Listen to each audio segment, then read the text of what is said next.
one of the things that I want to do for a global campaign is have definite targets that we can all buy in on. So the obvious one is media strategy.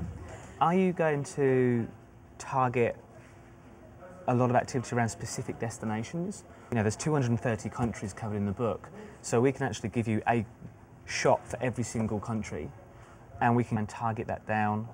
The UK, for example, are going to try to do a balance in terms of very much talk about European countries, because then that goes to that strategy of trying to be seen, well, being seen as a, you know, we very much cover Europe. But they're also going to balance it with, we then do far-flung destinations as well. So they're going to cover some of those out of the way places, off the beaten track. How about you guys? I think that I would go with a larger approach. I mean, a page a day on a country, to be able to present the world to people around the world, you know, with images and, you know, the kind of text that we provide. It would be amazing to say, actually, at the end of this, say, 3-month campaign around the world with this global book. Right. So let's just say we did a viral email campaign, because someone in you know, New York could open up this email with this image on. It's the same image that they see in a bookshop campaign, or if they get on a plane and fly to London, they'll see the same image. Or if they open up the newspaper and they open up, you know, maybe they go to Bangkok Post online, they see the same image. So I want a consistency in our branding through that image. How we talk about it here might be a little bit different than how you talk about it in Australia or how they talk about it in the UK. But you can actually get caught up in a lot of navel gazing in what does global really mean. And I know because I've done that for the best part of 2 years, trying to figure out what's the best way for global marketing, global sales, global product to really work when actually global doesn't really exist in a lot of senses. When you talk about global marketing, marketing is all about talking with that customer, and that customer isn't thinking global, they're thinking about their immediate environment, immediate context. So for example, we were launching our Chinese book, our first edition of Australia in Chinese, in the China market. How we'll communicate in that market might be very different to how we'll do it in, say, the London office and talking to Londoners going over to, say, Paris for a quick weekend break. And so really the answer we came up to in terms of what is global is there's a certain level, there's a layer of globalness that we want to achieve, and very much so in a lot of our product we're talking to an audience which shares many things. They've got a passion for travel, they are very much thinking about travel a lot of the time, it's important to them, they feel that travel can change and does change the world, which has a certain kind of like appeal to all markets, but we then work that into the local market so that the message actually is still relevant to each individual. Does that make sense? I heard someone use the phrase globular branding once. What's your take on that? I think blanding versus branding is one of those things you can get into you can kind of huddle up into a little group and agonize over it for hours in terms of if a brand is tried to work in all kinds of markets and you try to dumb down to the lowest common denominator, so if there's no agreement in any one market apart from this one element, then let's put our brand around this. So for example, the one thing that we all agree on is that travel is important. So all our markets, regardless of where you're from, we all think that travel is important. Now if we just did a message on that, travel is important, that isn't going to make us very different to, say, National Geographic or Fodor's or Discovery or a whole wealth of different people who are in the travel industry. So that to me is blanding. That's the lowest common denominator. You have to get brave in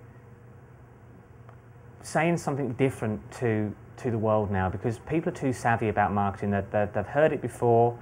They will spot a mile off if an advert has been dubbed over with the local language, or the advert has just, you know, or the advert you see in a paper has got you know, some sort of generic image which just like your eyes just wash over.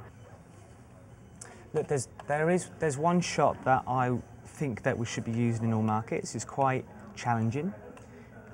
It's quite controversial. That image, when I presented it to the staff, was probably the most disliked image. And so it was like, here's this person who appears that they would just rather have you go away. Not every shot needs to be or can be a happy, amazing. The world is not all happy.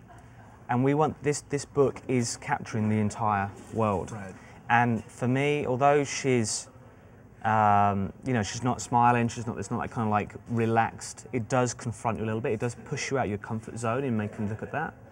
So although you're saying that the staff here in the US felt it didn't work because of that reason, that's precisely why I feel we should be using it in a global campaign. Oh, as part of the campaign, so as a lead image or something.